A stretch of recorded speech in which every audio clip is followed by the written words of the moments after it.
같이 기도하겠습니다.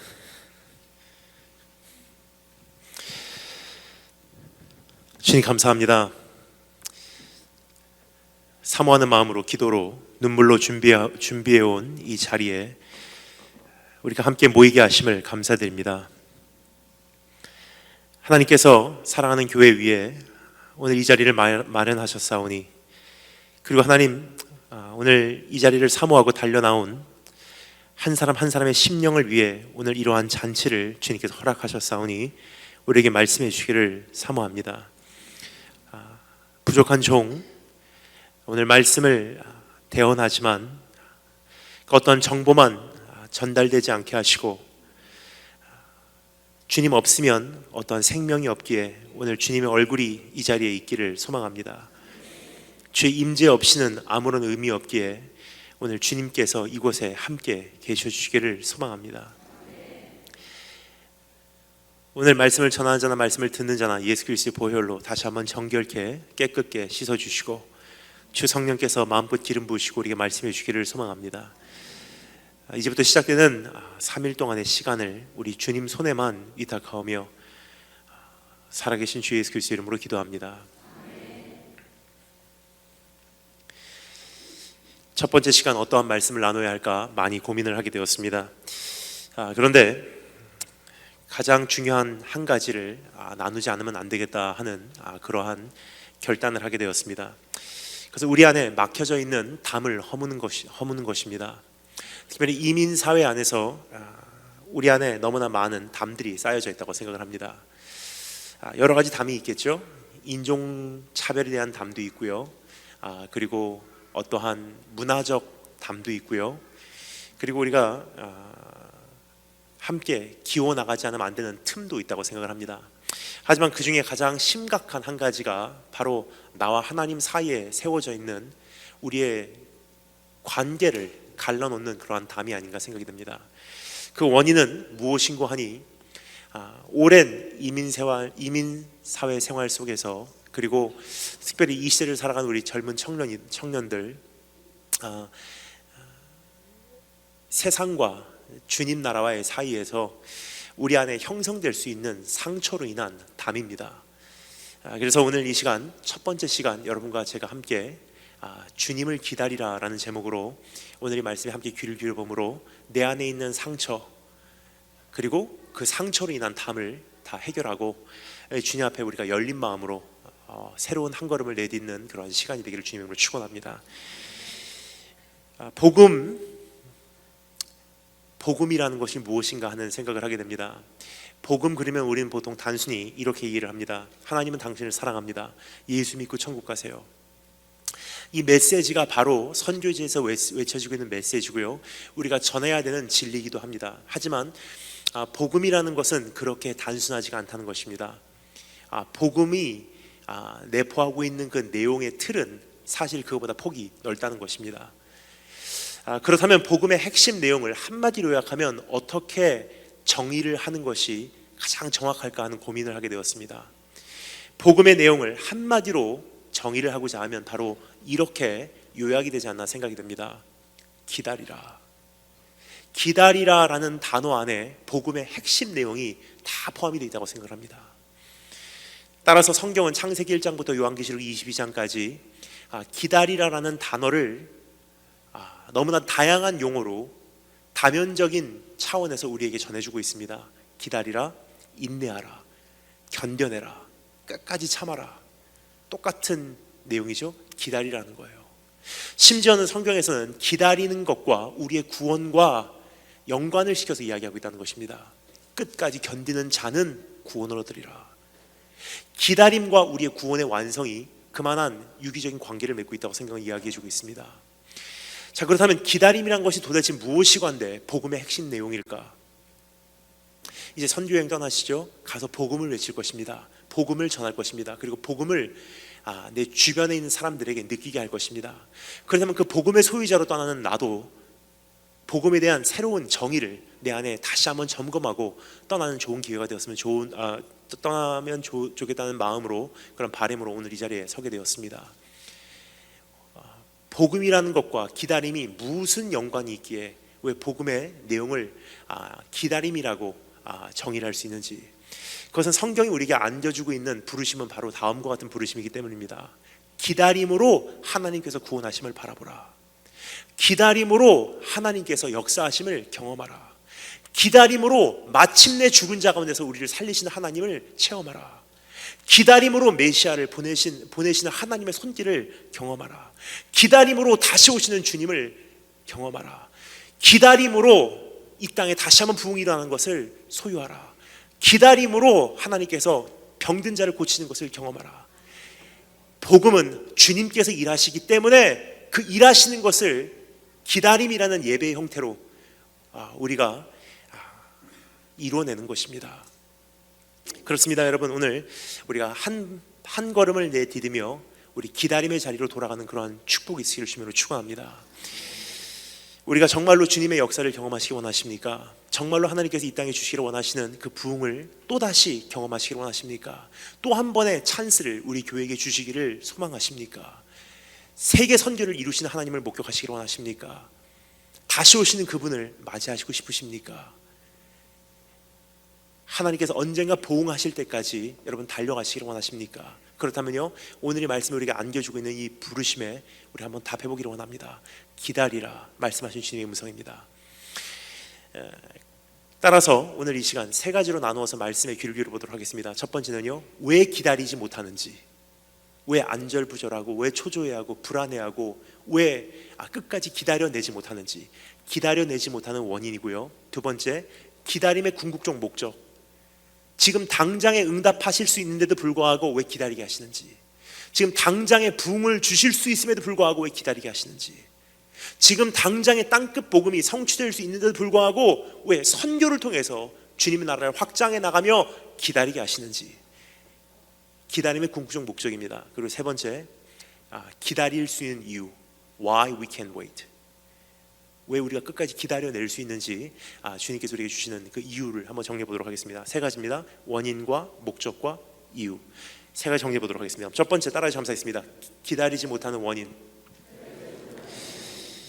기다리지 못하는 원인을 우리가 한번 알고 싶으면요, 기다림이라는 것이 무엇인지 우리 안에 조금 더 정확하게 정의할 필요가 있다고 생각합니다.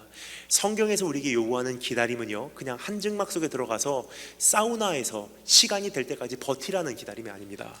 성경에서 말하는 기다림은요, 한마디로 요약하고자 하면 이렇게 정의할 수 있지 않나 생각이 됩니다.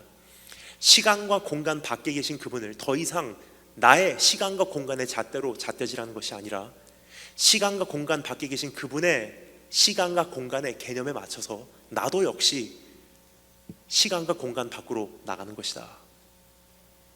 우리는 시간과 공간, 다른 말로 형태적인 어떠한 잣대가 있다는 것입니다. 그것으로 하나님을 계속 잣대질해요. 그러다 보니까 내 안에 초조함이 형성이 되고요, 불안감이 형성이 되고요, 그리고 안절부절함이 시작이 된다는 것입니다. 예를 들겠습니다. 이만하면 역사하실 만도 한데, 뭐죠? 시간적인 개념이 있다는 거예요.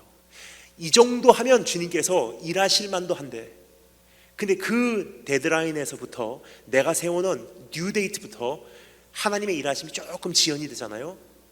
그때부터 우리는 초조해하고요, 불안해하기 시작합니다. 또 혹은 공간과 형태적인 바람이 있다는 것입니다. 이렇게 역사하실 텐데, 이렇게 부흥을 일으키실 텐데, 이렇게 하나님께 성취하실 텐데, 근데 내 방법대로 안 하시고 다른 방법을 동원하시는 순간, 다른 형태로 등장하시는 순간 우리는 그 기다림의 시간을 굉장히 고통스러워한다는 것입니다. 여러분, 오늘 하나님을 어떻게 대하시고 계십니까? 오늘 이 말씀에 두 인물이 소개되어지고 있습니다. 첫 번째는 야이로고요, 두 번째는 혈류병 여인이에요. 우리가 보통 이 말씀을 잘 알고 있다고 생각을 하지만 사실 주일학교 때부터 이 말씀을 많이 접해왔습니다. 근데 이 말씀을 우리는 보통 병든 자를 고치시는 주님의 능력에 대한 말씀, 혹은 죽은 자를 살리시는 주님의 능력에 대한 말씀으로 이해를 하지만, 전 이 말씀을 읽으면 읽을수록 깜짝 놀라는 것은요, 이 말씀은 그 어떠한 내용보다도 이 말씀이 우리에게 강조하고자 하는 그 진리는 무엇이냐면 기다림이에요. 왜냐, 여기 소개되어지고 있는 이 두 인물은요, 기다림이 요구가 되었지만 잘 기다려내지 못한 두 인물이기 때문입니다. 이 두 인물을 우리가 거울로 삼아서 내 자신을 한번 비춰보며 나는 정말로 주님을 어떻게 기다린다고 하고 있는지, 내가 기다림에 성공하고 있는지 아니면 실패하고 있는지, 다른 말로 결국 마침내 내가 복음을 경험할 사람으로 지금 살아가고 있는지, 아니면 복음을 누리지 못하는 사람으로 우리가 살아가고 있는지 내 자신을 점검하는 그런 시간이 되었으면 좋겠습니다. 두 인물입니다. 첫 번째, 따라서 감사했습니다. 야이로. 우리 야이로에 대한 소개를 직접 한번 읽어보도록 하겠습니다. 하나님 말씀 우리 펼치신 상태로 말씀 마칠 때까지 덮지 마시고 구절 구절 살펴내려가도록 하겠습니다. 오늘 이 본문 말씀이 다소 길다고 저도 생각을 하지만 이렇게 긴 본문 말씀을 여러분과 계속 읽어 나가는 이유가 있습니다. 첫 번째 이유는요, 최근 성도님들의 삶을 가만히 이렇게 분석을 해보면요, 생명의 삶은 열심히 읽으세요. 근데 하나님 말씀은 한 장도 제대로 읽지 않고 한 주일을 보내시는 경우가 우리 안에 많다고 생각을 합니다. 따라서 적어도 이 부흥의 기간만큼은요, 한 번 집회당 말씀을 조금 많이 읽어도 저는 오히려 저희의 영성에는 도움이 되면 도움이 될지 마이너스가 되지 않는다고 생각을 합니다. 따라서 펼친 성경은요, 말씀 말씀까지 덮지 마시고 우리 더도 말고 덜도 말고 하나님 말씀만 구절구절 살펴내려가도록 하겠습니다. 첫 번째, 야이로에 대한 소개를 직접 읽어보도록 하겠습니다. 21절부터 23절까지 말씀을 통해서 야이로에 대해서 성경이 뭐라고 얘기하고 있는지 직접 읽겠습니다. 다 같이 읽겠습니다. 시작.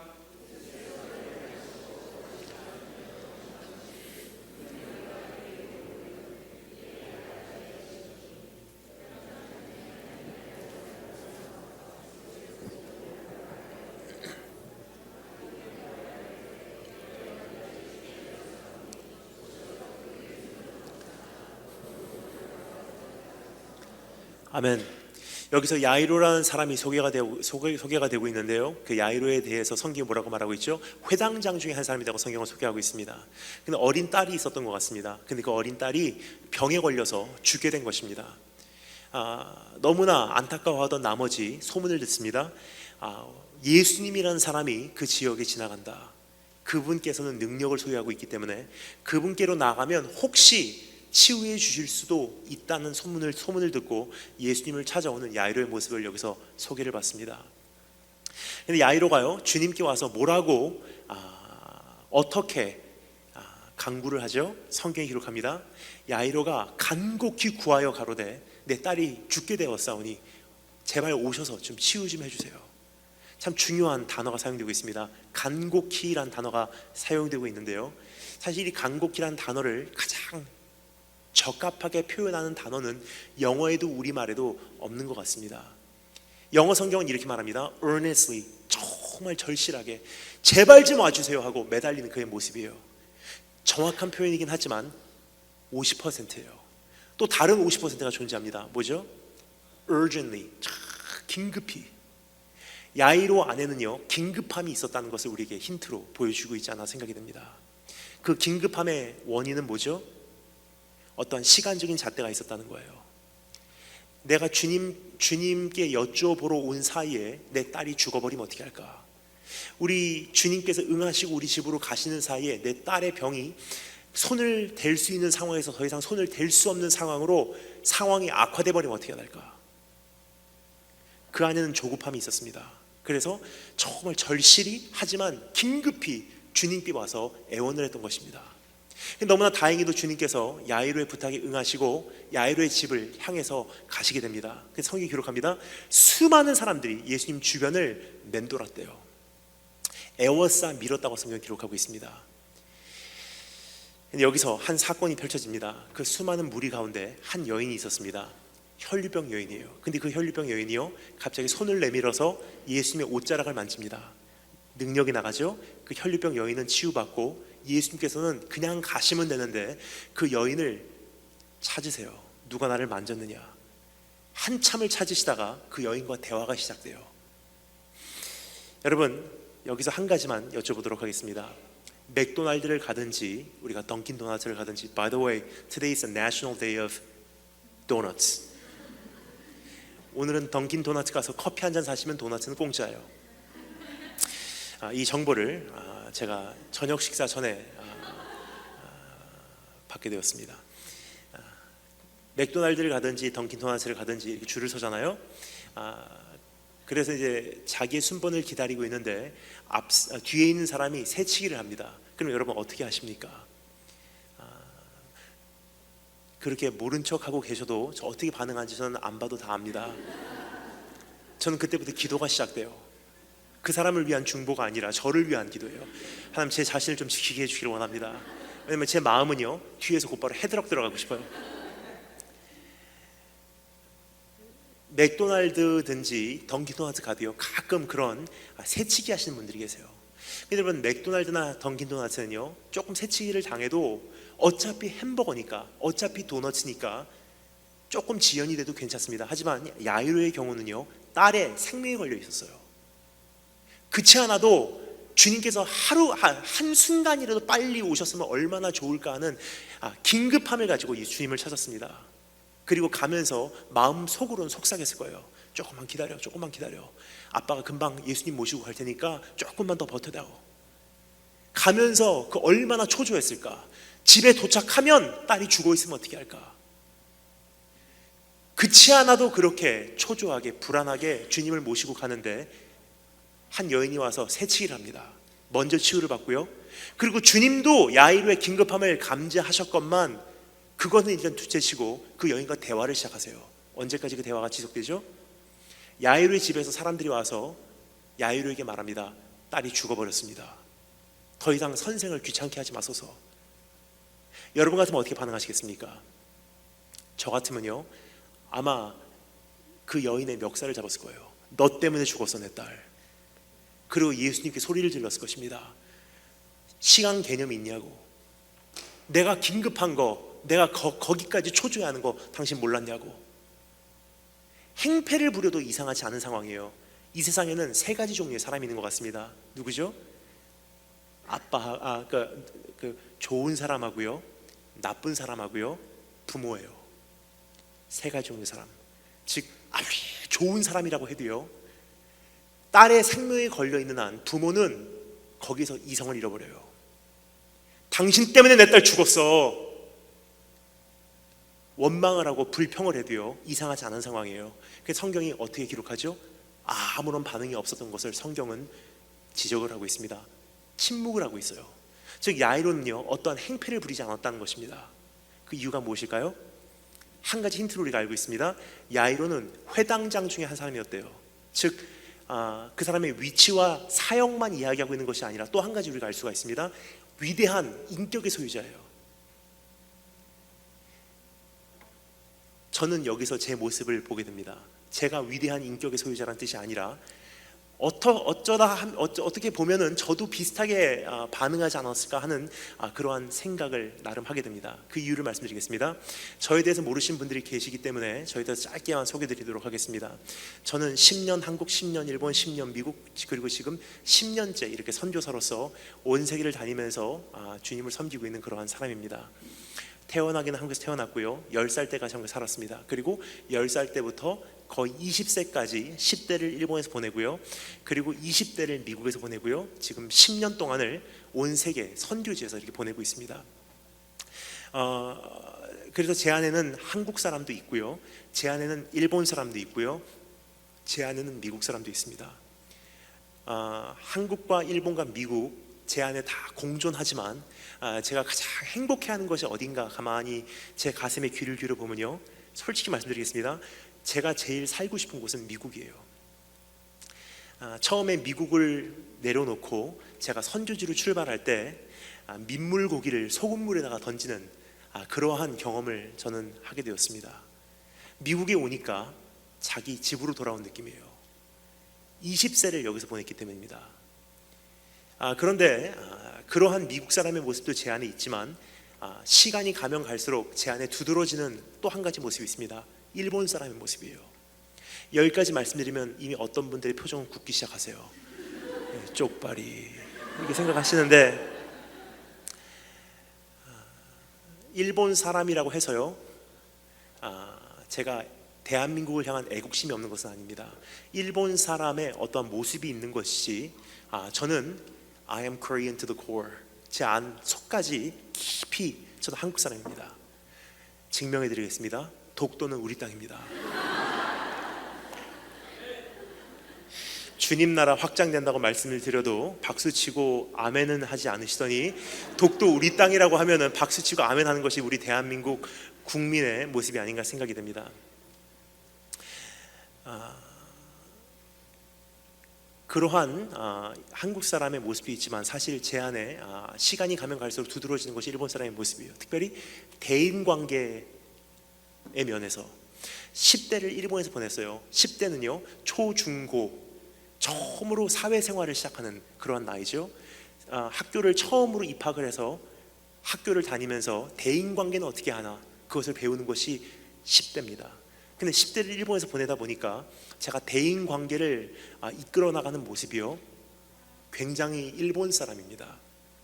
여기까지 말씀드리면 오해를 하시기 때문에 제가 약간만 설명을 드리도록 하겠습니다.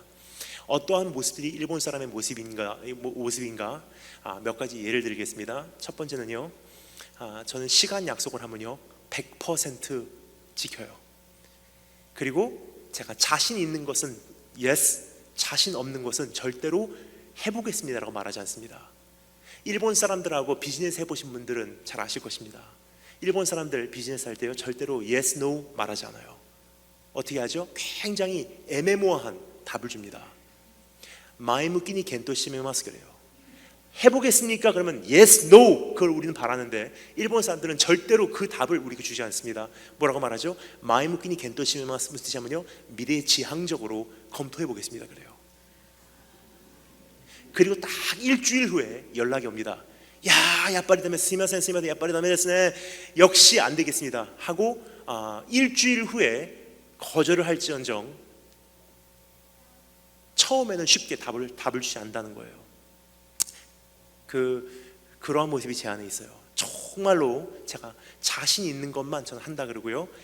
약속을 한 이상 생명을 걸어도 약속은 지켜요. 하지만 자신이 없으면 약속을 하질 않습니다. 또 한 가지 모습이 또 제 안에 있습니다. 어떤 모습인지 설명을 드리기 전에 제가 요청을 드립니다. 이것은 제 안에 있는 한 약점이 될 수 있는 모습이기 때문에 제가 말씀을 드린다고 그것을 악용해 주시지 않았으면 감사하겠습니다. 어떠한 모습이 제 안에 있냐면요, 저는 속과 겉이 다릅니다. 무서워하시면 안 됩니다. 그런 이중인격자라는 뜻이 아닙니다. 속과 겉이 다르다는 것은요, 일본 말로 이런 표현이 있습니다. 그 아다리 사와리가 나이 무슨 뜻이냐면요 접촉하지도 않고 충돌하지도 않고. 그러니까 저는 누구에게 쉽게 마음을 열지도 않아요. 오빠, 형, 동생, 언니, 아버지, 할머니 안 불러요. 목사님으로 만나면요 주님 나라 갈 때까지 그분은 목사님이에요. 저에게는 선생님으로 만나면 그분은 주님 나라 갈 때까지 저에게는 선생님이에요. 장로님이면 장로님이고 권사님이면 권사님이죠. 아무리 친해진다고 삼촌, 이모 부르지 않습니다. 아무리 친해진다고 형, 동생 부르지 않아요. 따라서 저도 그분들에게 실수할 경우는 없고요, 그분들도 저에게 실수하시는 것을 저는 용납하지도 않습니다. 만약에 그렇게 관계가 조금 긴장이 풀렸다, 서로에게 대한 긴장과 배려심이 풀리기 시작했다 그러면요 저는 화내지도 않아요. 그대로 하되 그 관계는 그대로 유지하되 마음으로부터 정리하기 시작해요. 니혼진 데스. 근데 이것이 나쁜 것 같아도요, 젊은 선교사가 세계 선교를 일찍 시작하기에는 저에게는 하나님께서 주신 큰 선물이 아니었나 생각이 됩니다. 선교 사역하는데 책임질 수 있는 어떠한 자리에 설 수 있는데 큰 도움이 됐던 저의 모습들이 아니었나 생각이 됩니다. 그러한 그러한 저의 모습에서 오늘 야이로를 보니까요, 저는 야이로가 조금 이해가 가요. 저 같아도 그렇게 반응했을 수도 있겠다 하는 생각을 하게 됩니다. 위대한 인격의 소유자예요. 사람들이 everybody looked up to him. 다 존경하는 사람이에요. 야이로가 거기서 행패를 부리면요 이제는 그 사람의 사역도 내려놔야 됩니다. 근데 야이로가 어떻게 하죠? 아무런 반응을 안 해요. 예수님 보고 그냥 거절을 합니다. 이제 오시지 마세요. 그러면서 마음으로는 묶었을 거예요. 2번 다시 불어나봐라. 여러분, 이것은요 사실 저의 모습뿐만이 아니라 야이로의 모습뿐만이 아니라 우리 모두의 모습 가운데도 있다는 것입니다. 그래서 이 말씀을 오늘 여러분께 드리는 것입니다. 조금 전에 말씀드렸죠? 야이로는 우리의 거울이에요. 예배 열심히 드리고 있어요. 찬양 열심히 드리고 있습니다. 우리가 교회에서 봉사도 하고요, 헌신도 하고요, 직분도 있어요. 열심히 신앙생활 하는 것까지 보이지만 이상하게 시간이 지나면 지날수록 내 안에 주님을 향한 마음은 식어만 가고 있고요, 그 고백은 시들어만 가고 있다는 거예요. 왜 그럴까? 가만히 내 자신을 살펴본 결과 나중에 알게 돼요. 하나님, 몇 년 전에 왜 거기까지 기도했건만 응답 안 해주셨습니까? 그때 내 평생에 태어나서 거기까지 기도한 적이 없을 만큼 기도했건만 그럼에도 불구하고 왜 우리 엄마 아빠 데리고 가셨습니까?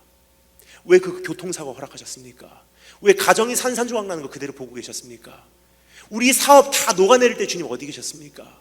내가 주님을 위해서 거기까지 했건만 주님 어디 계셨습니까? 한 번만 살려달라 거기까지 내가 주님 앞에 매달렸건만 주님이 그때 침묵하셨습니까? 교회를 떠나고 싶은 마음은 사실 없어요. 아니, 교회를 떠나서 신앙을 버리는 용기도 없어요. 사실 때로는 철든 자녀와 같이요, 불평하지도 않고 원망하지도 않고 그대로 예배드리고 그대로 헌신하고 그대로 사역하고 그대로 교회를 섬기고는 있어요. 그런데요, 내 마음에는 그 조금의 불씨가, 조금의 불신이 지금 내 영혼을 시들게 하고 있지는 않은지, 이것이 우리 안에 해결이 되지 않으면요, 우리가 주님 앞에 내 자신을 온전히 내어드리지 못한다는 거예요. 여러분, 사실 하나님의 나라를 가로막고 있는 것은요, 그 어떤 세상이 아니라 내 안에 있는 주님 앞에 받은 해결되지 않은 상처가 가장 크지 않나 생각이 됩니다. 야유의 모습으로 지금까지 신앙생활에 오진 않았는지 내 자신을 한번 점검해 보시는 그런 축복이 있을 주님을 축원합니다. 두 번째 인물, 두 번째 거울입니다. 따라 점사했습니다. 혈류병 여인. 우리 직접 읽어보도록 하겠습니다. 25절, 26절을 통해서 혈류병 여인에 대한 소개를 직접 읽어보도록 하겠습니다. 다 같이 한 목소리를 읽겠습니다. 시작.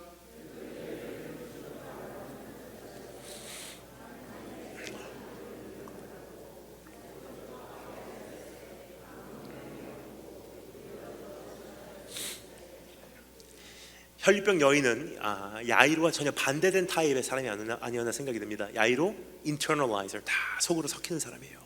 겉으로 표현할 용기도 없고요, 표현해서는 안 되는 그러한 직분의 소유자입니다. 하지만 속에서는 다 썩어 들어가고 있고요, 속에서는 다 시들어가고 있고 하나님을 향한 울부짖음이 자리를 잡고 있는 그런 한 사람 중에 한 사람이 아니었나 생각이 됩니다. 하지만 반대로 혈류병 여인은요, she's an externalizer, 다 겉으로 표현하는 적극적인 성격의 소유자입니다. 지난 12년 동안 혈류병을 가지고 어떻게 씨름해 왔다고 성경이 기록하고 있죠. 모든 의사에게 가서 다 보였대요.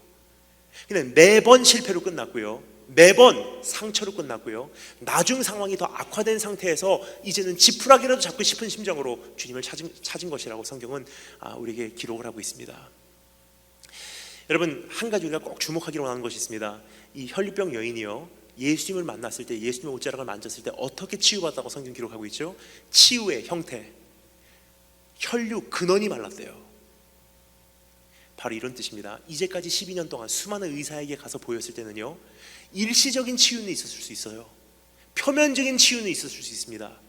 하지만 혈류 근원이 마르진 않았다는 거예요. 그래서 주님을 만나는 순간 한평생 씨름해왔던 내 운명적인 문제가 뿌리째 뽑혀버린 거예요. 우리 삶에도 그러한 문제들이 있지 않나 생각이 됩니다. 어떤 분에게는요, 하나님 앞에 우리가 평생 씨름하고 있는 내 어렸을 때 상처의 문제, 어떤 분은 내가 가지고 태어난 장애의 문제, 어떤 분은 질병의 문제, 어떤 분은 아무리 사업을 해도 일어났다 하면 무너지고, 일으켜 세웠다 하면 무너지고, 우리 가정에서 떠나지 않는 지독한 가난의 문제, 어떤 분은 알코올 중독의 문제, 어떤 분은 그런 알코올 중독자 아버지를 모셔야 되는 자녀로서의 상처의 문제, 한평생 내가 책임지지 않으면 안 되는 장애가 있는 내 동생의 문제, 혹은 내 자녀의 문제, 혹은 부모의 문제. 근데 우리는요, 일시적으로 그 문제를 해결하기 위해서 이 사람에게 가서 보이고 저 사람에게 가서 보이고, 이 지름길을 선택하고 저 지름길을 선택하고, 수많은 방법을 동원해 온 것이 우리의 모습이 아니었나 생각이 됩니다. 하지만 매번 어떻게 됐죠? 상처로 끝났고요, 실망으로 끝났고요, 아픔으로 끝났고요, 가진 것은 다 허비했고요, 나중 상황이 더 악화된 상태에서 결국은 주님 앞에 무릎을 꿇게 된다는 거예요. 주님 앞에 앉았을 때 주님께서 어떻게 해결해 주신다고요? 혈류 근원이 마르게 하신대요. 한평생을 씨름해온 내 한평생의 운명의 문제가 뿌리채 뽑힌다는 거예요. 주님 만나기 위해서 허락한 문제이기 때문입니다. 그분께로 나와서 한 번쯤 우리가 결단하지는 안 되는 우리 모습이 요구가 된다는 것입니다. 여러분은 어떻게 지내오셨습니까? 그 운명적인 문제를 해결하고자 이 남자에게 저 남자에게, 이 여자에게 저 여자에게, 이 사업 저 사업, 이거 손대고 저거 손대고 지금까지 정신없이 달려오시니라 얼마나 많이 수고하셨습니까? 내 안에 상처만 쌓였고요, 내 안에 실망만 쌓였고요, 혹은 어떤 분은 몸도 마음도 영혼도 더럽혀진 상태로 다 가진 것은 소비하고 이제는 나중 상황이 더 악화된 상태로 주님 앞에 나오진 않았는지 내 자신을 살펴보시는 축복이 있을 주님으로 축원합니다. 야이로나 혈류병 여인이나 성격의 차이는 있었어도요, 위치적인 차이는 있었어도요, 한 가지 공통점이 있습니다. 뭐죠? 기다림이 요구가 되었을 때 기다려내지 못한 두 인물이에요. 여러분 어떠십니까? 오늘 주님을 정말로 기다리고 계십니까? 아니면 야이로와 같이 혹은 혈병 여인과 같이 내 방법 동원하며 살아가고 계시지 않으신지 내 자신을 살펴보신 축복이 있을 주님으로 축원합니다. 첫 번째는 기다리지 못하는 원인, 그리고 두 인물을 통해서 우리 거울로 내 자신을 비춰보았습니다. 하지만 두 번째 살펴보겠습니다. 기다림의 궁극적 목적. 한번 따라 잡습니다. 기다림의 궁극적 목적. 직접 한번 읽어보겠습니다. 지금 읽은 24절 25절 말씀이지만 우리가 한번 직접 읽는 것이 하나님 말씀이 내 가슴에 되새겨지는 방법이기에 우리 다른 방법 동원하지 말고 하나님 말씀 읽어보겠습니다. 24절부터 34절까지 한번 한 목소리로 읽어 내려가겠습니다. 시작.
아멘. 첫 번째 우리가 살펴본 것은요, 기다리지 못하는 원인이고요, 두 번째는 기다림의 궁극적 목적에 대해서 한번 정리해 보도록 하겠습니다. 그 이유는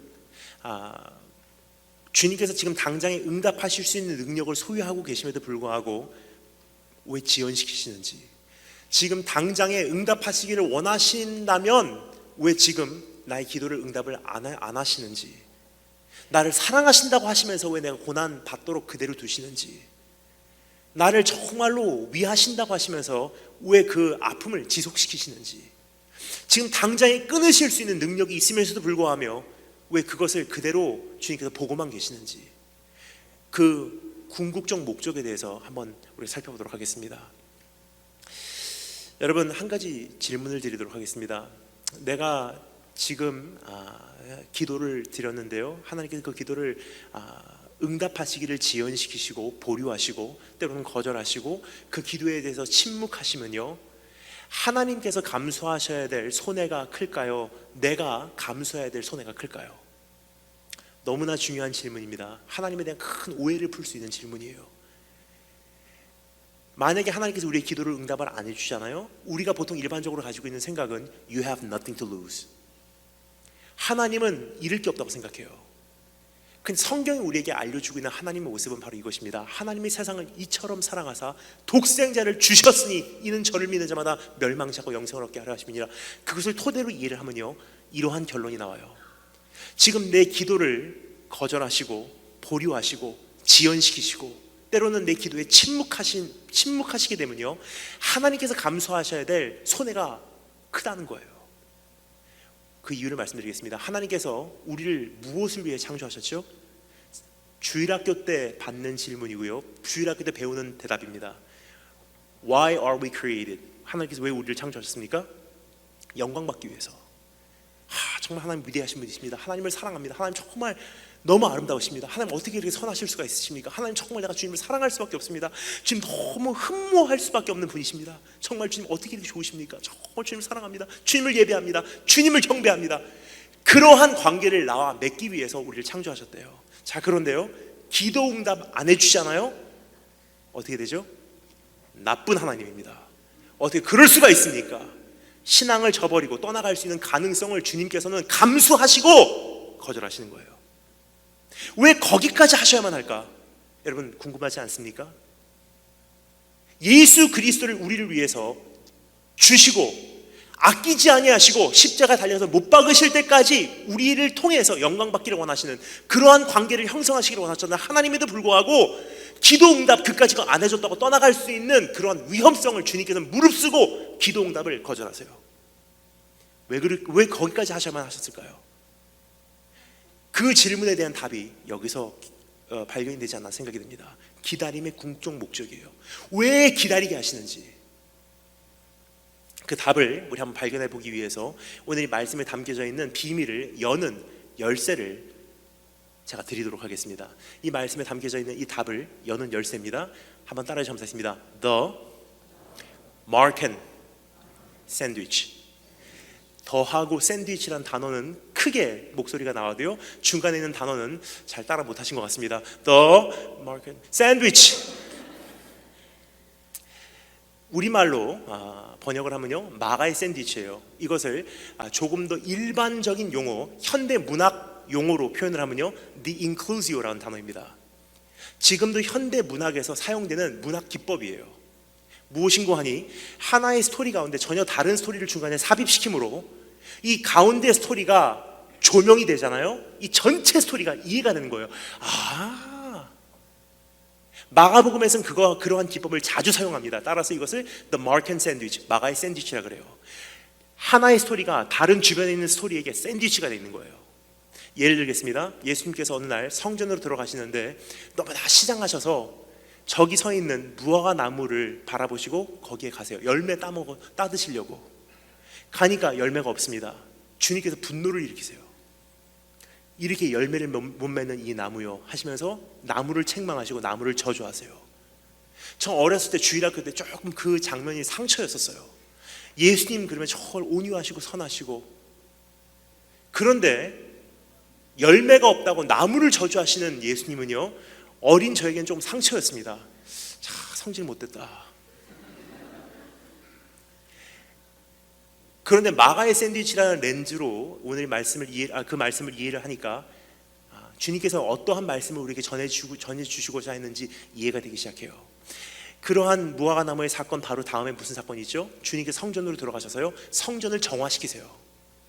물건을 사고 팔고 하는 사람들을 다 내쫓으시고요, 돈 바꾸는 사람들의 상을 뒤엎어버리세요.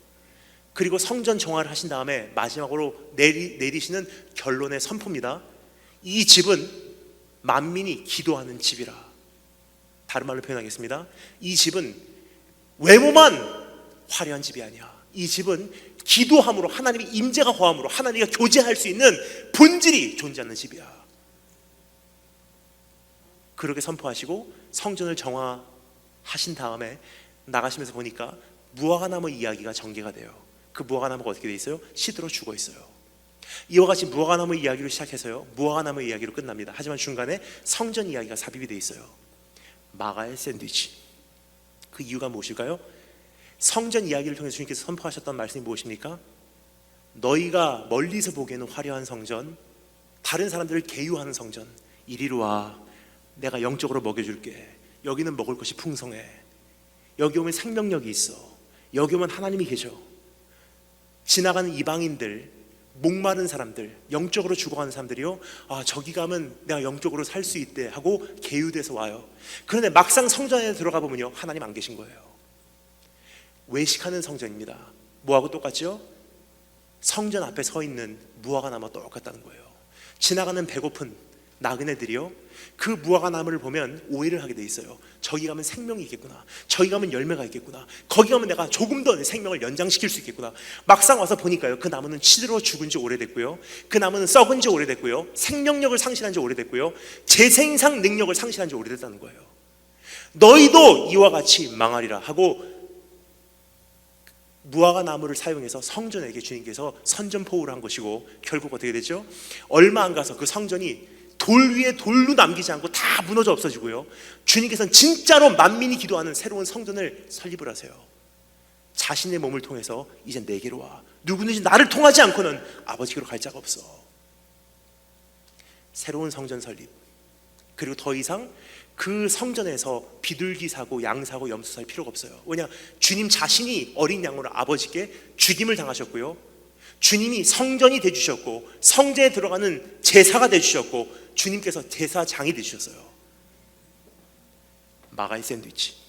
자, 그런데요, 이러한 패턴이 마가복음에서 많이 반복이 되고 있고요, 특별히 오늘 이 말씀도 그러한 렌즈로 보지 않으면 이 말씀이 우리에게 정말로 안겨주기를 원하는 그 진리를 우리가 발견할 수가 없다는 것입니다. 이 말씀도 어떻게 되어 있죠? 야이로의 이야기로 시작돼서요, 야이로의 이야기로 막을 내려요. 하지만 중간에 혈류병 여인의 이야기가 삽입이 되어 있어요. 즉, 혈류병 여인의 이야기를 우리가 조금 이해를 정확하게 하지 않으면요, 오늘 이 이야기가 우리에게 전해주고자 하는 진짜 진리는요, 우리가 못 본 채 막을 내릴 수가 있다는 거예요. 야, 병든 자를 고치시는 예수님이구나, 야, 옷자락이라도 잡고 싶은 심정으로 오해하고요, we miss the whole content. 그러면 여러분, 이 말씀을요 오늘 한번 열어보겠습니다. 이 말씀이 정말로 우리에게 무슨 진리를 전해주기를 원하셨는지, 혈류병 여인과 예수님과의 대화를 한번 분석해 보면요, 우리가 그 답을 얻을 줄 믿습니다. 주님께서 야이로의 청함을 받고요, 야이로의 집을 향하고 계셨어요. 그 수많은 사람들이 에워싸 밀었대요. 여러분 상상이 잘 안 가시죠? 맨하탄 생각하시면 정확합니다. 정말 사람이 많은 거예요. 아직 상상이 덜 가십니까? 한국에서 오신 지 얼마 안 되신 분들도 계실 것 같아서 제가 대한민국의 예를 좀 들도록 하겠습니다. 우리 추억도 있잖아요, 그렇죠? 대한민국 수도권 출퇴근 시간 2호선 신도림역, 무리가 에워싼 미는 것을 보시며라는 것은요, 그거 생각하면 가장 정확합니다. 출퇴근 시간에 수도권 서울 메트로 2호선에 탑승을 한다는 것은요, 탑승한다는 단어가 정확하지 않습니다. 가장 적합한 표현은요, 탑승한다라는 표현보다도 박힌다는 표현이에요. 딱 문이 열리는 순간 정말 송구스러운 거예요. 정말 죄송하지만 저도 타야만 합니다 하고 양해를 구하고 탑승을 하는데요, 탑승을 하면 이게 박히는 거예요. 그냥 이 상태로 움직이지 못하고 목적지까지 이동을 합니다. 그래서 여기서 한번 상상해 점사했습니다. 이렇게까지 사람이 많은데요, 제가 만약에 큰 소리로 이렇게 외치면 여러분 뭐라고 생각하시겠습니까? 막 이동을 하다가 누가 나를 만졌느냐,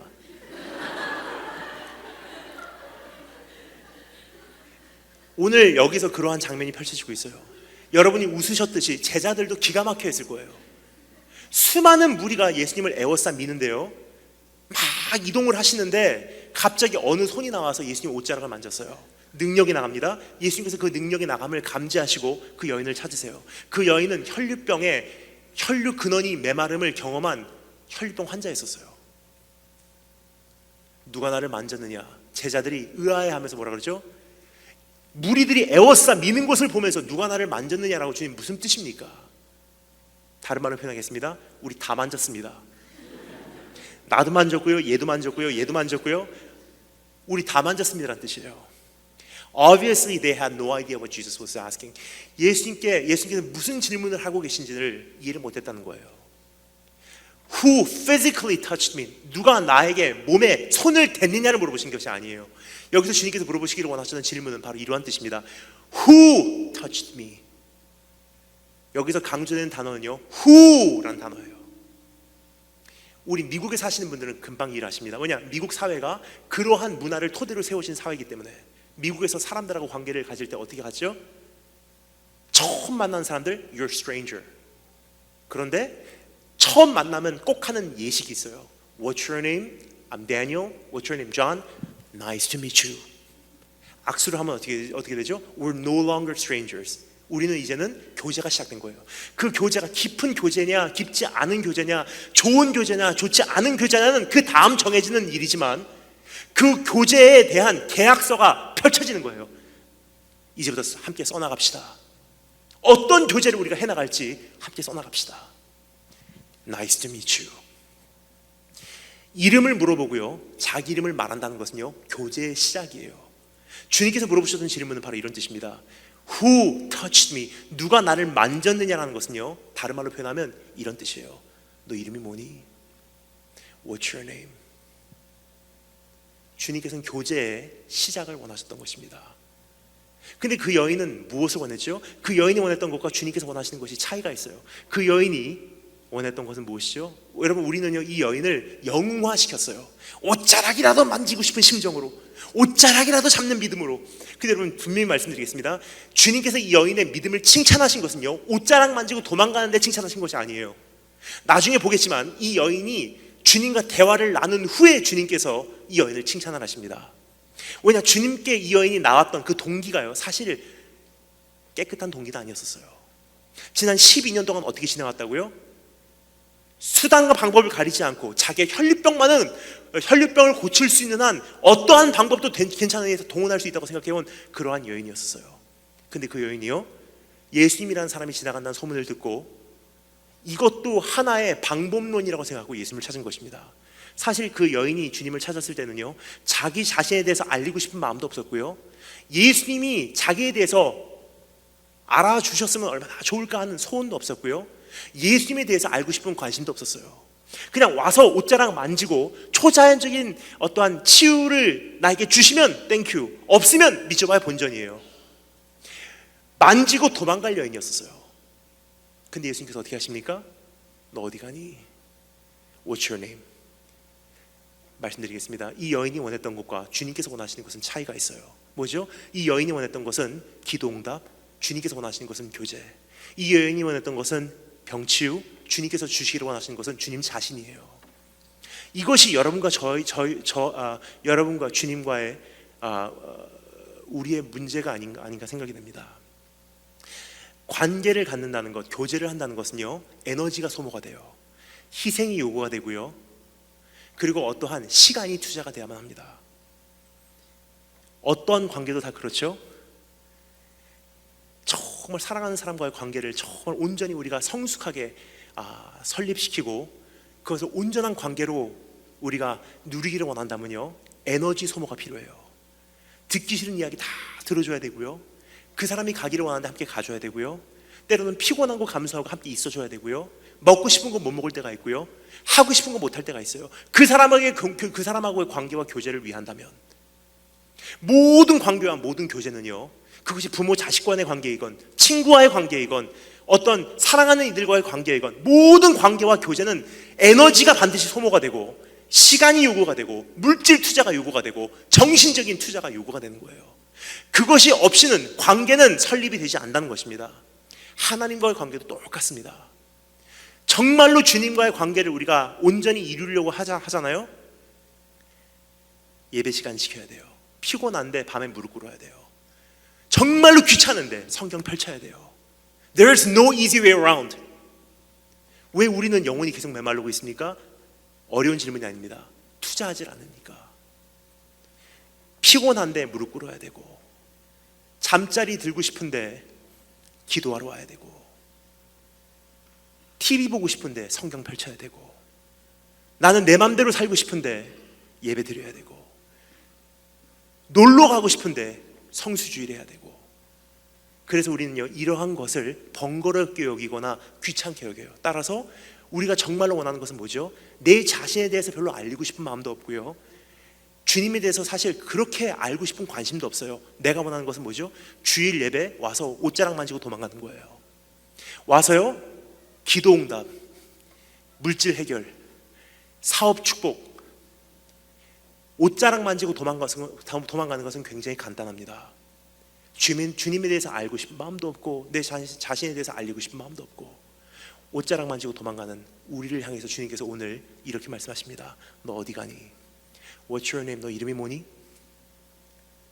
오늘 그러한 질문에 반응을 하시면요, 이제부터 우리 앞에 펼쳐지는 신앙의 또 새로운 과정은 상상을 초월할 것입니다. 하지만 오늘 이 말씀에 반응을 하시지 않는다는 것은요, 먼 훗날 주님께서 나에게 이렇게 말씀하실 것입니다.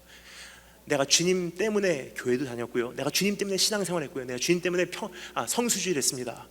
그러니까 주님께서 이렇게 말씀하실 거예요. 내가 너를 도무지 알지 못하노라. 왜요? 너 이름이 뭐니 물어봤는데, 이제 교제하자 물어봤는데 그날 이름 안 알려줬고요, 반응을 안 했거든요. 그 여인이 원했던 것은 문제 해결이었어요. 주님께서 주시기를 원하셨던 것은 주님 자신이었습니다. 기다림의 궁극적 목적은 따라서 주님께서 우리에게 주님 자신을 주시기 위해서 문제 해결시켜주면요, 만지고 도망갈 거 제일 잘 아시는 분이세요. 당장에 병 치유 주시잖아요. 만지고 도망갈 사람들이라는 것 주님 제일 잘 아세요. 지금 당장에 입학 허락시켜 주잖아요. 비자 문제 해결해 주잖아요. 두 번 다시 주님 앞에 무릎 꿇지 않을 존재라는 것 주님 제일 잘 아세요. 따라서 어떻게 하십니까? 궁극적인 목적은 주님께서 나에게 주님 자신을 주시기 위해서. 여러분 어떻습니까? 오늘 그 주님을 만나시기 원하십니까? 이제는 옷자락 만지고 도망가는 건 그만하시고 이제는 정말 주님 만나시기를 원하시는 분만 아멘으로 화답해 주시면 감사하겠습니다. 아멘이라고 답하기는 굉장히 쉽습니다. 왜냐면요, 정말로 주님을 만난다는 것에 요구가 되는 그 부르심은요, 엄중한 부르심이에요. 그 여인이 주님을 만나기 위해서 어떻게 했는지, 어떠한 결단을 해야 됐는지를 우리가 보면요, 만만한 부르심이 아니라는 것을, 만만한 초청이 아닌 것을 우리가 볼 수가 있습니다. 누가 나를 만졌느냐 물어보는데요, 이 여인이 주님께 어떻게 나왔다고요? 무서워하며 나왔대요. 왜 무서워했는지 제가 말씀을 드리겠습니다. 여러분, 유대인 사회에 가장 대표적인 3대 부정한 것이 있습니다. 뭐죠? 시체, 만지면 안 돼요. 둘째, 문둥병, 절대로 만지면 안 됩니다. 셋째, 출혈이에요. 출혈, 혈류병. 몸에 출혈이 있거나 문둥병이 있거나 시체들은요, 절대로 손을 대서는 안 된다는 거예요. 따라서 문둥병이 있거나 출혈이 있는 사람들은요, 지나가는 사람들에게 외치게 돼 있습니다. 나는 부정합니다. 나는 부정합니다. 나에게 가까이 오지 마세요. 따라서 출혈이 있으면 어떻게 되죠? 성 밖으로 쫓겨남을 당하고요, 거기서 다 출혈이 멈출 때까지 있다가 나중에 옷을 다 빨고 해가 질 무렵에 성 안으로 들어옴을 허락을 받았어요.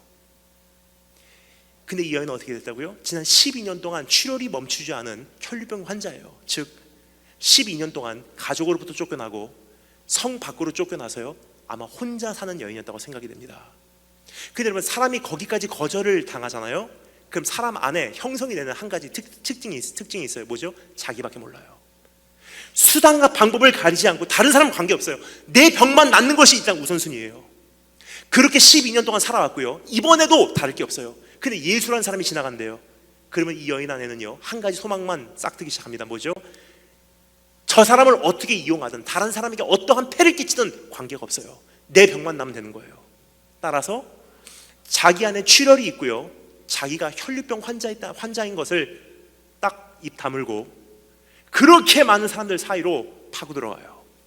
이 사람, 그 무리로 파고 들어가면서 이 사람하고 접촉하고 이 사람하고 접촉하면서 부딪힐 때마다 부정함을 다 전염시키고요, 그 무리 가운데 다 전염시킨 다음에 유대인 남자 청년 랍비 예수님의 옷에 손을 대요. 나음을 입습니다. 주님께서 찾으십니다. 누가 나를 만졌느냐? 내가 만졌습니다 하는 것은 뭐죠?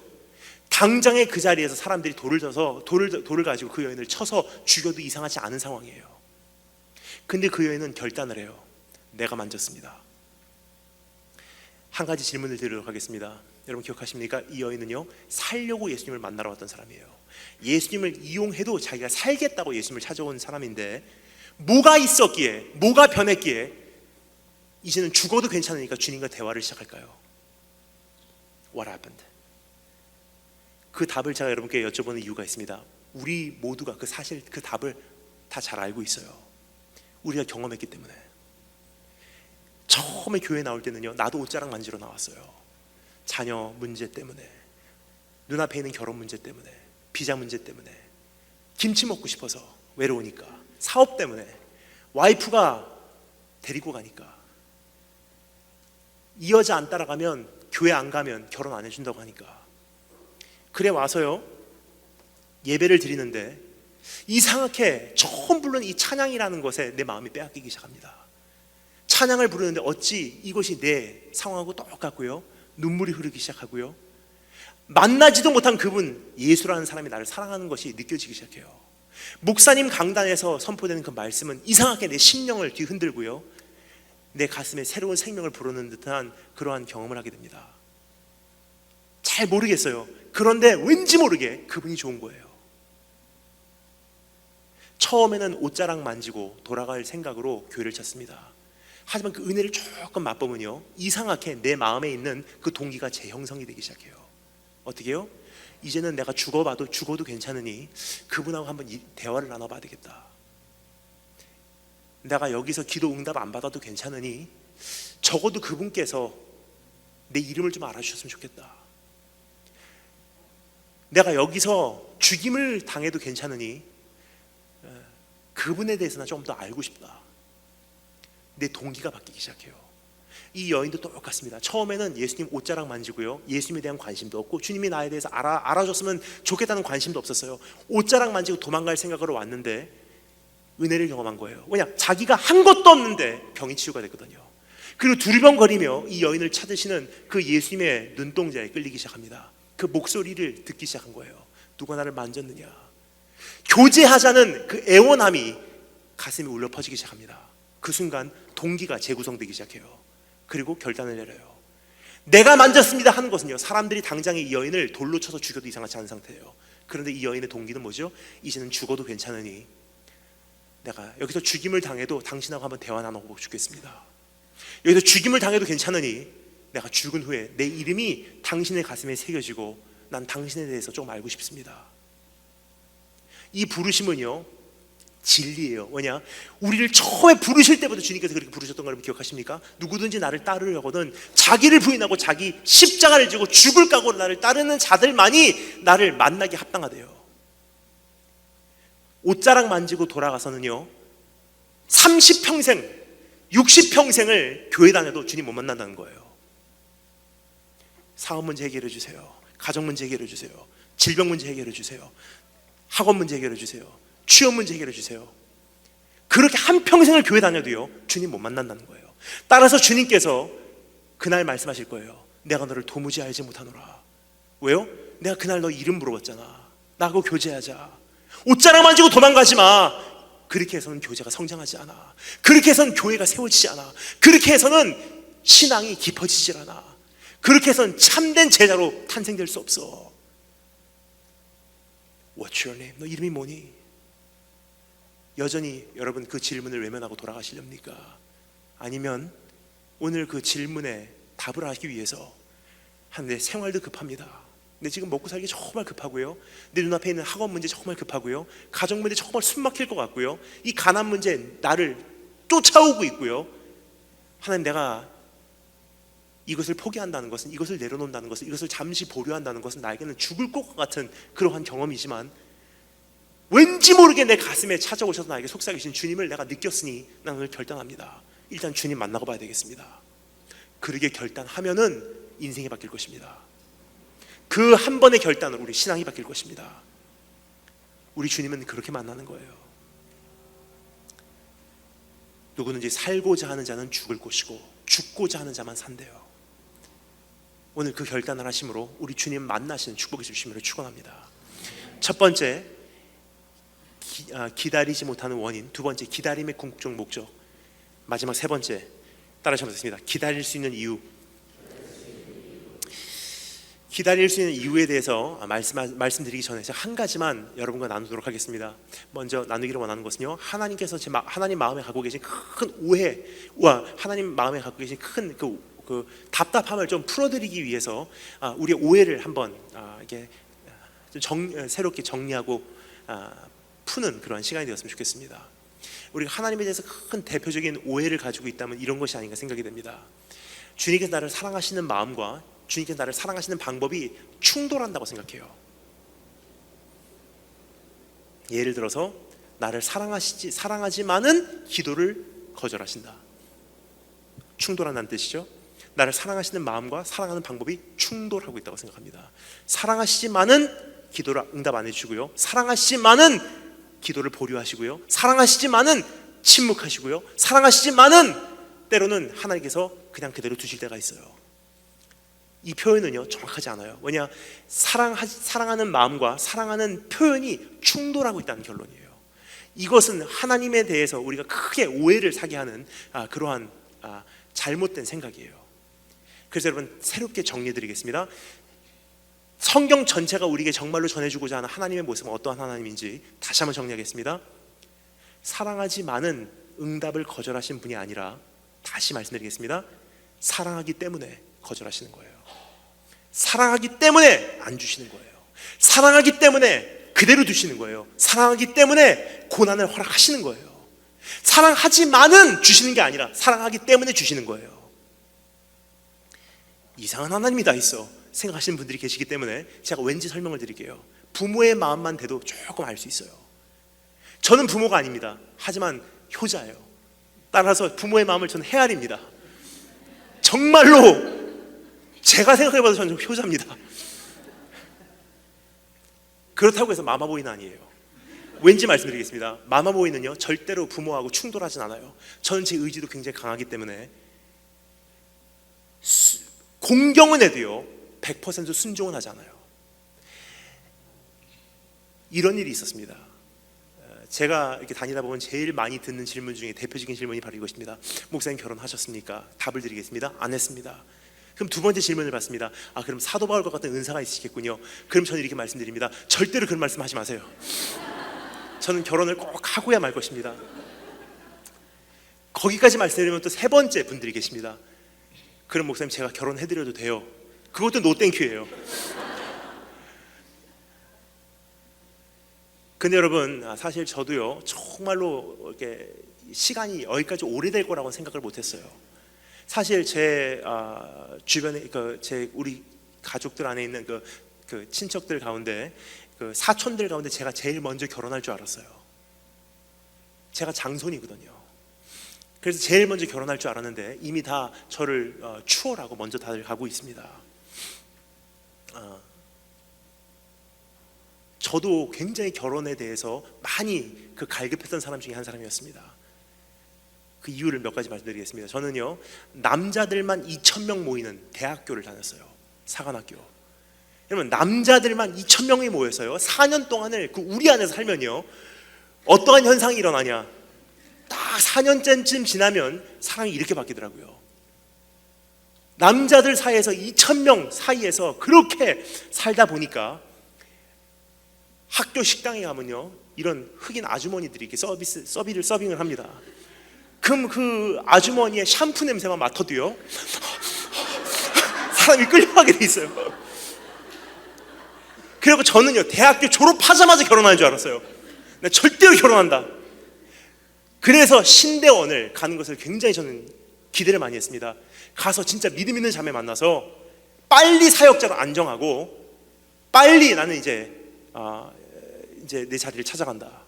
그래서 여러분, 신대원 갈 때 다들 그런 기도 제목 가지고 가시죠. 저도 그 사람 중에 한 사람이었습니다. 한 짝을 주세요. 배우자를 주세요. 사역을 도울 수 있는 배필을 주세요. 우리 함께 주님 나라 확장하기 위해서 땅끝까지 가겠습니다. 그래서 신대원 딱 들어가자마자 신학도 중요하지만 도서관에 가서 공부를 하면서 정말 열심히 기도하는 마음으로 배우자를 찾았습니다. 주님, 저 사람이니까 저 자매니까 주님. 근데 하나님께서 그런 마음을 보시고 안 시키시더라고요. 근데 그때 그렇게 하다 보니 you get what your heart is asking for. 정말로 계속 이 사람입니까 저 사람입니까 이 사람입니까 저 사람입니까 하잖아요. 때로는 아닌데도 그 사람 같이 보이기 시작해서 한 사람을 딱 잡게 되더라고요. 그래서 한 자매를 제가 사귀게 되었어요. 교제를 하기 시작합니다. 정말로 그 사람인 줄 알았어요. 아니, 그 사람인지 믿고 싶었어요, 저는. 그리고 딱 3개월 만에 어머니에게 연락을 드렸어요. 어머니, 나 이제 결혼하겠습니다. 어머니께서 저에게 말씀하세요. 어떤 사람이니? 제가 딱 2-3마디 했어요. 어머니께서 딱 들으시고 하신 첫 마디, 걔는 아니야. 그때 저는요 제 자신을 주체하지 못하고 분노가 나더라고요. 왜 아닙니까? 지금 설명을 다 들어보시지도 않았지 않습니까? 소개해드리지도 않았는데 단번에 자르시다니 이해가 안 갑니다. 어머니하고 정면 충돌하기 시작한 거예요. 그때부터는 심각해지기 시작합니다.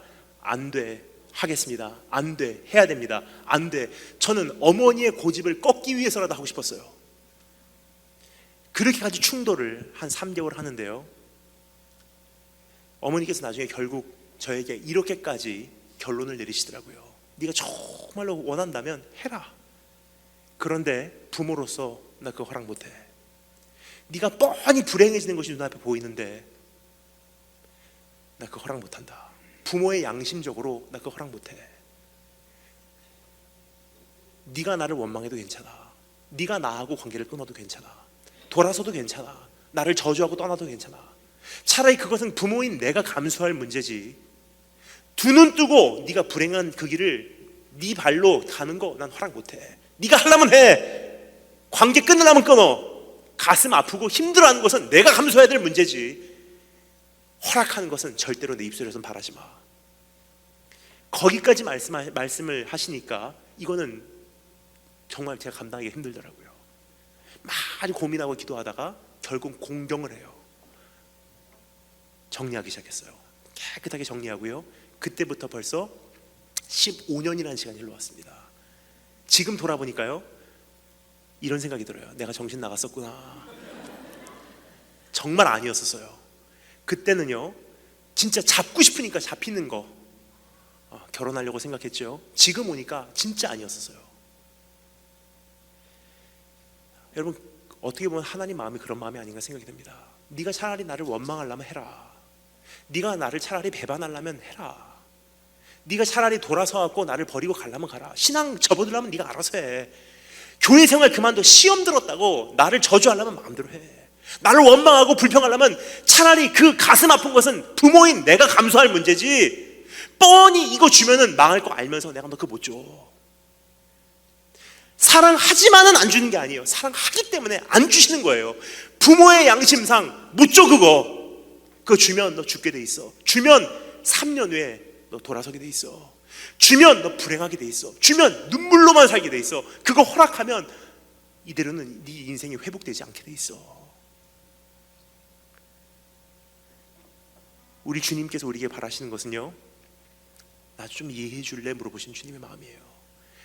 참 주님 억울하시지 않을까 생각이 돼요. 사랑하지만은 안 주시는 게 아니라 사랑하기 때문에 안 주시는 하나님이세요. 그 오해가 조금 풀려도요, 주님을 향한 큰 내 안에 맡고 있었던 짐이 내려지지 않나 생각이 듭니다.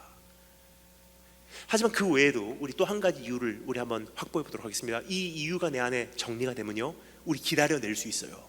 시간이 10년 동안 더 기다리든 20년을 더 기다리든 주님의 뜻이 이루기까지 나는 기다려라는 그 고백이요, 나의 인생의 고백이 되지 않을까 생각이 듭니다. 왜 기다릴 수 있는지 또 한 가지 이유를 설명드리도록 하겠습니다. 예수님하고 그 혈병 여인하고 대화를 나누고 계세요. 근데 야이로의 집에 사람들이 와서 말합니다. 딸 죽어버렸습니다. 야이로가 주님께 거절을 해요. 이제 오지 마세요. 마음은 굉장히 냉정했을 거예요. 근데 주님께서 어떻게 하십니까? 야이로야, 괜찮아. 아직 늦지 않아서 니네 집 가자. 하지만 주님께서 이번에는 조금 방법을 바꾸세요. 어떻게 하죠? 함께 에워싸 미는 무리를요 다 뒤로 제쳐주고요, 딱 3명만 데리고 가십니다. 베드로, 요한, 야고보. 왜죠? 이건 캠페인이 아니야. 야이로 소외됐다고 상처 입었어. 똑같은 패턴으로 야이로의 집으로 안 가. 이제는 아무도 따라오지 마. 딱 3명만 데리고요, 이젠 야이로의 집을 향합니다. 거기서 이미 야이로의 마음이 위로를 받기 시작했을 거예요. 내가 기분 나쁜 거 좀 의식을 해주시네. 내가 상처를 받은 거 조금 인정을 해주시네.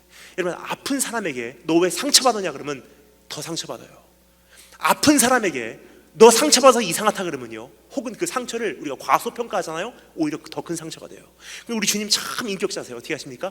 야이로가 상처받은 거 다 아시고요, 인정을 해주세요. 야이로가 마음이 열리기 시작했을 거예요. 야이로의 집으로 드디어 도착합니다. 사람들이 다 울고 있어요. 근데 우는 사람들 앞을 지나서요, 이제 그 여자아이 시체가 있는 방으로 들어가세요. 근데 아무도 들어올 것을 허락치 아니하시고 어떻게 하십니까? 그 어린 여자아이의 부모와 제자 3명만 데리고 그 방으로 들어가십니다. 근데 그 여자아이가 이미 죽어서 시체가 돼서 누워 있어요. 시체라는 것은요, 딱딱하게 굳어 있다는 뜻이에요. 근데 이것은 여자아이의 그 육체만 그렇지 않았다고 생각합니다. 이미 제때 역사해 주시지 않으신 하나님을 통해 받은 상처를 갖고 있는 그 부모의 마음도요, 똑같이 강팍해지지 않았나 생각이 돼요. 두 번 다시 내가 신뢰하나 봐라. 두 번 다시 내가 무릎 꿇고 기도하나 봐라. 두 번 다시 내가 철회하나 봐라. 두 번 다시 내가 기대를 거나 봐라. 두 번 다시 부흥에 참여하나 봐라. 거기까지 기도했건만 아무런 응답 없었잖아. 거기까지 했건만 작심삼일이었잖아. 강팍해진 나의 마음. 그러한 마음에 주님께서 어떻게 하십니까? 그 죽어있는 시체, 강팍해진 그 시체에게 주님께서 손을 대시고요, 그 여자의 손을 잡으시고 속삭이세요. 그 유명한 말씀 뭐죠? 달리다 쿰 그러세요. 근데 우리는 이 말씀을 크게 오해를 하고 있어요. 달리다 쿰 번역합니다. 내가 너에게 이르노니 소녀야 일어나라예요. 그런데요, 우리가 생각하기로는 이 소녀야 일어나라라는 표현이요, 강력한 표현이라고 생각을 해요. 예를 들어서 일어나라! 특별히 청년 혹은 청소년 집회에서 가장 애용되는 표, 청년아 일어나라! 그러면 쫙! 군대여 일어나라! 하면 달리다 쿵! 하면 우리 청소년 청년들이 쫙! 주님을 위해서 살겠습니다 하고 일어나는 그것을 생각을 해요. 근데 여러분, 달리다 쿰이라는 것은요, 내가 내게 이르노니 소녀야 일어나라, 직번역 의미는 맞습니다. 하지만 뉘앙스는요, 어떠한 신학자가 정확하게 정의를 해요. 달리다 쿰이라는 단어를요, 뉘앙스적으로 번역을 하면 이런 뜻이에요. Sweetie, sweetie, sweetheart, time to wake up. 1학년 딸이 그토록 기다리고 기다려왔던 언니들, 오빠들, 학교 가는 거 바라보면서 엄마 나 언제 학교 가? 했던 그 딸이요, 그렇게 기다리고 기다렸던 그 기다림의 끝에 처음으로 학교 가는 날, 이제 이거 아이의 앞날이 창창하게 펼쳐지는 그 첫걸음을 내딛는 그날, 엄마가 잠들었던 그 아이를 깨웁니다. Sweetheart, sweetheart, time to wake up. 이제 일어나, 학교 가야지. 속삭이는 음성이에요. 강팍해진 그 마음에 죽어서 굳어있는 그 여자아이의 시체에 우리 주님은 소리를 지르신 분이 아니세요. 얘야 일어나, 이제 시간이야 이제. 무슨 뜻이냐면요, 이런 뜻이에요. 야이로게 하신 말씀이 아니었나 생각이 듭니다. 기다리느라고 많이 힘들었지. 얼마나 외로웠냐 너는. 얼마나 소외당했냐. 분노를 일으키고 싶어도 그거 참느라고 얼마나 수고 많았냐. 사방이 막혔을 때 얼마나 답답했냐. 오늘이 이 순간이 올 때까지 너는 얼마나 힘들었냐. 나 그거 잊지 않았어. 비록 마음은 강팍해지고 상처받았다고 힘들어하고 두 번 다시 내가 하나님 신뢰하지 않으리라 하면서 실족했다 할지라도 그 시간 잘 채워냈다. 이제 일어날 시간이야. 내가 일하는 때가 하나님의 때야. 그리고 이렇게 세우세요. 근데 어떻게 세우십니까? 손 잡고 일으키세요. 바로 이런 뜻이에요. 죽어도 내 손만 잡고 있으면 살 수 있어. 우리 안에는요, 세분화가 돼 있어요. 하나님께서 일하실 수 있는 영역, 더 이상 손을 쓸 수 없는 영역. 예를 들어서 죽음. 근데 주님께서는요, 그 여자아이의 손을 잡고요, 이렇게 세웠다는 것은요, 손을 쓸 수 없는 영역에서 손을 댈 수 있는 영역으로 옮겨오셨다는 뜻이에요. 정리하자면 이런 뜻입니다.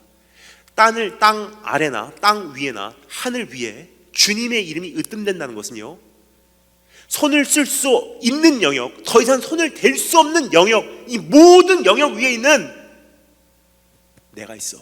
즉 이 모든 것이 나의 통치 영역이야. 그러면요, 그것을 정말로 안다면, 그리고 그러한 인자하신 분이라는 것을 우리가 정말로 안다면요, 왜 못 기다리겠습니까? 기다려도 망하지 않아요. 기다려도 늦지 않습니다. 그리고 그분은 우리를 꾸짖으시는 분이 아니세요. 기다리는 과정 가운데 넘어져도요, 나에게 찾아오시는 분이세요. 나 연약함을 아시는 분, 나를 위로하시기를 원하시는 분, 사랑받기에 합당하신 분, 아름다우신 분, 선하신 분, 인자하신 분, 온유하신 분, 겸손하신 분, 그분을 내가 정말로 안다면요, 왜 신뢰 못 해드리겠습니까? 기다림의 끝에 망할까봐 우리가 두려운 거예요. 이대로 하다가 진짜로 내 인생 끝날까봐 두려운 거예요. 근데 하나님께서 우리에게 주시는 음성이 있습니다. 망하지 않아. 믿을 수 있는 한 가지 근거를 드리고 말씀 마치도록 하겠습니다. 왜 이것을 믿을 수 있는지. 참 희한한 방법을 주님께서 선택하신 것을 여러분 감지하십니까? 다른 때는요, 주님께서 죽은 사람 살리실 때 말씀으로 고치셨어요. 나사로야 나와라 하니까 말 한마디 듣고요, 시체가 일어나서 나옵니다. 웬만해서는 주님께서 시체 안 건드리셨어요. 왜요? 시체는 부정한 것이기 때문에. 근데 주님께서 어떻게 하십니까? 이 여자아이에는요, 손을 대세요. 시체에다가 손을 대실 때 제자들이 깜짝 놀랐을 거예요. 왜요? 부정함이 옮겨오기 때문에. 근데 예수님께서 그 여자아이의 몸에 손을 댄 이유가 있습니다. 왜요? 기다림의 완성은요, 복음이에요. 기다림의 완성은 복음의 성취입니다. 여기서 복음이 성취가 되는 장면이 등장합니다.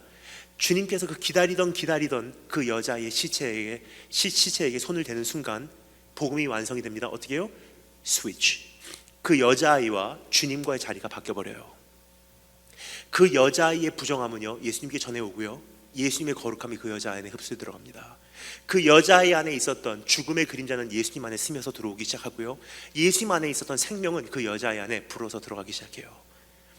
결국 어떻게 되죠? 이 여자아이는 생명으로 옮겨져서 아빠 품으로 돌아가요. 근데 예수님은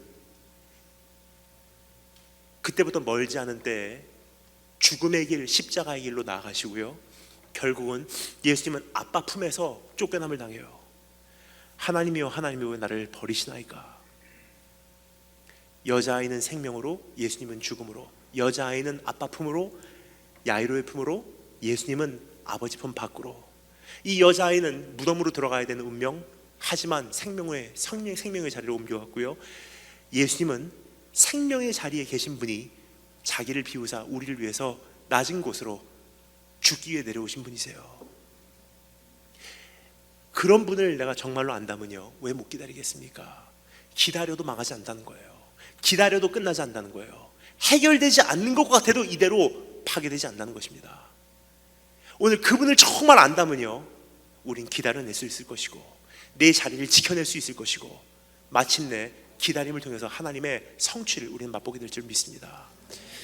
여러분, 성경에서 말하는 기다림을요, 한마디로 다른 말로 요약을 해서 말씀을 드리고 말씀을 마치도록 하겠습니다.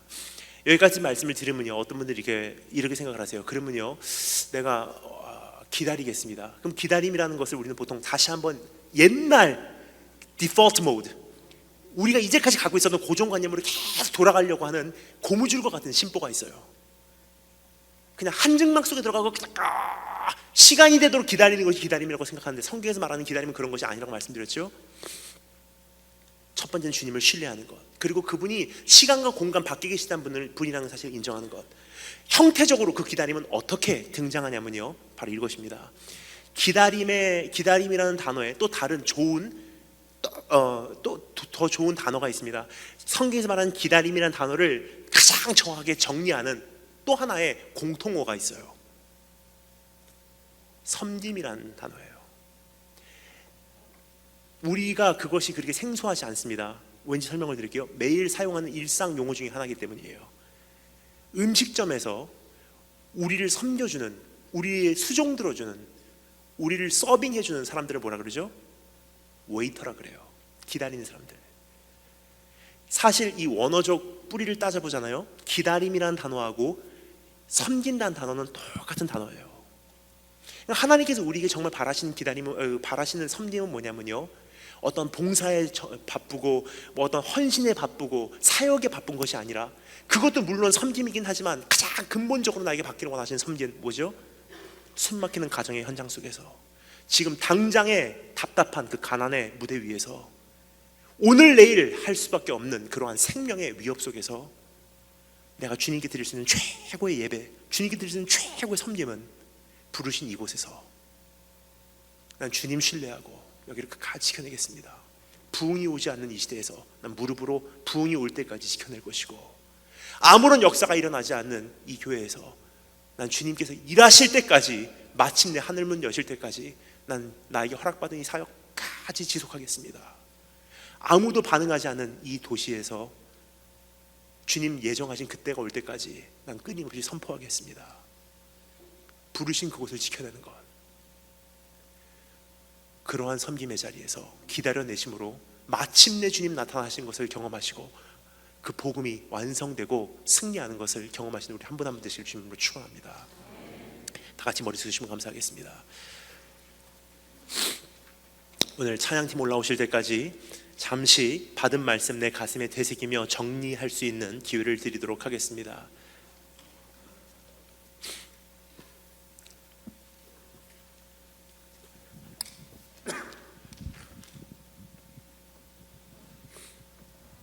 찬양팀 올라오실 때까지 우리 잠시 내 마음 정리하며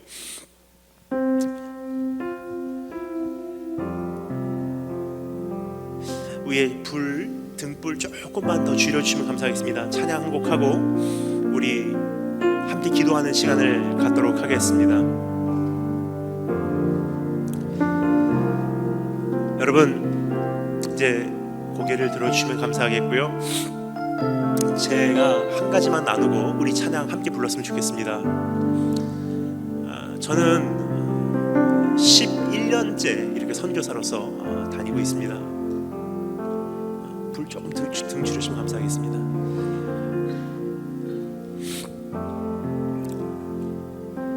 사역 초창기 때 하나님께 제가 약속을 드린 것이 있습니다. 처음에 독신 선교사, 미혼 선교사로 파송을 받고 상상을 초월하는 오지로 다니게 되었어요. 제가 다녔던 곳에 가장 추웠던 곳은요 섭씨로 영하 45도, 그리고 제일 더웠던 곳은 섭씨로 영상 50도가 넘어가는 곳을 오고 다녔습니다. 많이 가난했고요, 많이 배고팠고요, 처음엔 정말 많이 외로웠어요. 시간이 지나면서 육체적 한계도 바뀌기 때문에 이 한계가 점점 낮아지더라고요. 견딜 수 있는 한계가. 그래서 하나님께서 조금 더 견딜 수 있는 환경으로 한 걸음 한 걸음 인도해 주시는 것 같아요. 그런데 1년에 몇 번도 여전히 한계를 치고 있는 것은 마찬가지입니다. 처음에 정말 힘들어서 제가 주님께 원망을 했던 적이 있습니다. 하나님 정말 힘들어요. 그래서 하나님께서 저에게 이렇게 말씀하시더라고요. 힘들어요 하는 나에게 오셔서 물론 주님께서 위로를 해주실 때도 있지만 그날은 저에게 전혀 다르게 응답을 하시더라고요. 뭐가 힘들어 그까지 가지고 정말 힘들어 하는데 저에게 말씀으로 응답하십니다. 보행자와 함께 걸어가며 너 이것까지 힘들다고 하면 장차 달리는 말하고 너 어찌 경주하겠느냐. 평탄한 길을 걸어가며 너 이것까지 힘들다고 하면 장차 물이 차고 넘칠 때는 어찌 감당하겠느냐. 오늘 이거 가지고 힘들다고 하면 주님 다시 오시는 그날까지 세상 뒤집어지고 환란이 시작됐을 때 너 어찌 전도자로 살아남겠느냐. 그 책망의 음성을 듣고요 제가 주님께 서원을 했습니다. 하나님, 내가 그렇다면 오늘부터 주님 나라 가는 그 순간까지 한평생 살면서 힘들어요라는 말을 제가 입 밖에 내놓지 않겠습니다. 근데 여러분, 그때부터 많은 시간이 지나오지만 하나님의 은혜로 견딜 때는 감당할 만하더라고요. 근데 여러분, 360일 우리 은혜가 내 안에 있는 건 아니더라고요. 때로는 육신이 약해서 은혜를 감지하지 못할 때가 있습니다. 때로는 너무 바빠서 그 은혜로 살지 못할 때가 있다는 것입니다. 은혜로 살 때는 아무리 힘들어도 은혜로 소화를 해버리는데 은혜가 연약해질 때는 힘든 것을 정통으로 내 육체가 감당을 하기에 쓴 뿌리가 남게 되더라고요. 그러던 어느 날 너무 힘든 가운데 주님을 찾습니다. 주님 앞에 와서 밤에 기도하는 그 제단에 가서 아무도 없는 곳에서 무릎 꿇고 앉았는데요, 강팍해져 있는 제 모습을 바라보게 됩니다. 기도할 내용도 없고 주님이라고 부르짖기도 힘들고 열정도 다 식어버리고 눈물도 메말라버리고 견뎌야지 하고 조금만 더 견뎌야지, 절대로 힘들지만 힘들어서 힘들다고 얘기하면 안 돼 하는 그 의지만 가지고 견뎌왔기 때문에 시체와 같이 강팍해져 있는 제 모습을 발견하게 되었습니다. 어떻게 기도를 해야 될지 막막한 그 상황에서 이 찬양을 부르게 되었어요. 주님과 함께하는 이 고요한 시간,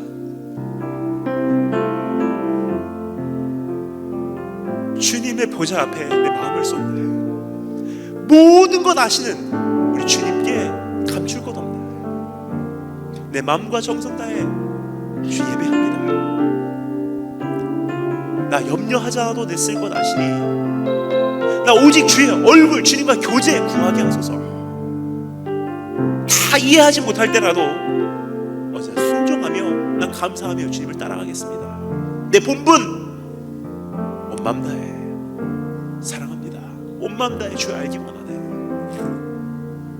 이제까지는 염려하고 걱정하고 내 삶에 대한 것들로 인해 내가 초조해하고, 하지만 여러분 오늘 더 이상 걱정하지 마십시오.